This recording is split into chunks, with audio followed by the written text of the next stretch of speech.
পদমর্যাদা যাদের আছে এই ইয়ারও তারা করবেন, বিএলও করবেন না।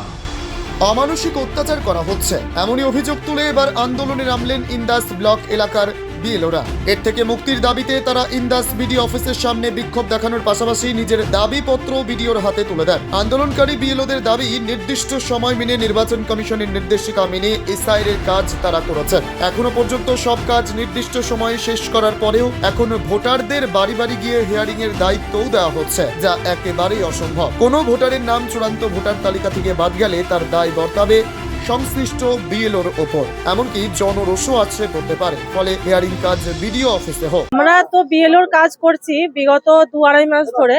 তো আমরা সঠিকভাবেই যা বিডিও অফিস থেকে যা বলা হয়েছিল, অর্ডার করা হয়েছিল, সমস্ত কিছুই মেনে করেছি। আমাদের যে নভেম্বর ডিসেম্বর যে পরীক্ষার টাইমটা, সেই টাইমটা স্কুলগুলো হ্যাম্পার হয়েছে, বাচ্চাদের দেখতে পারিনি, স্কুলের স্টুডেন্টদের দেখতে পারিনি, রেজাল্ট তৈরি করা, এগুলো সব কিছু ফেলে রেখে আমরা রাতের পর রাত জেগে আমাদের কাজটা উদ্ধার করেছি। কারো 1200 ভোটার, কারো 1400, কারো 750 ভোটার।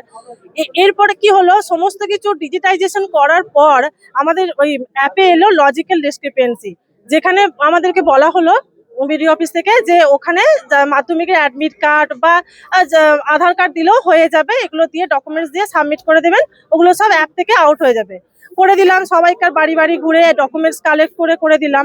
তারপরে দেখছি যেগুলো লজিক্যাল ডিসক্রিপেন্সি ছিল 100-150টা মতো, কারো 400টা কোনো বুথে, সেগুলোকে আবার হিয়ারিং এর ঘরে ঢুকিয়ে দেওয়া হয়েছে। মানে সেগুলোর প্রত্যেক জনের এক কথায় পাইকারি দরে হিয়ারিং করার চেষ্টা করা হচ্ছে।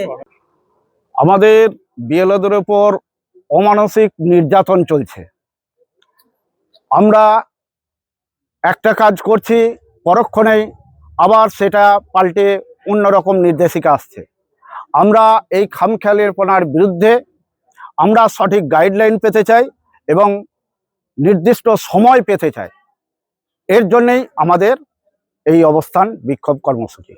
কি চাইছেন এখন আপনারা? আমরা যেমন চাইছি, হিয়ারিং নোটিশ সার্ভ করতে বলা হয়েছে। এখন যেটা হিয়ারিং নোটিশ সার্ভ করতে বলা হচ্ছে, আমাদেরকে কালকে মকর সংক্রান্তি পরব, পরের দিনই সার্ভ করতে বলছে এবং তারপরের দিনই আবার হিয়ারিং নোটিশ ধরাতে বলছে, হিয়ারিং নিতে বলছে। আমরা এইগুলোর বিরুদ্ধে। বাঁকুড়ার ইন্দাস থেকে সুচিন্ত গোস্বামী রিপোর্ট, খবর বাংলা।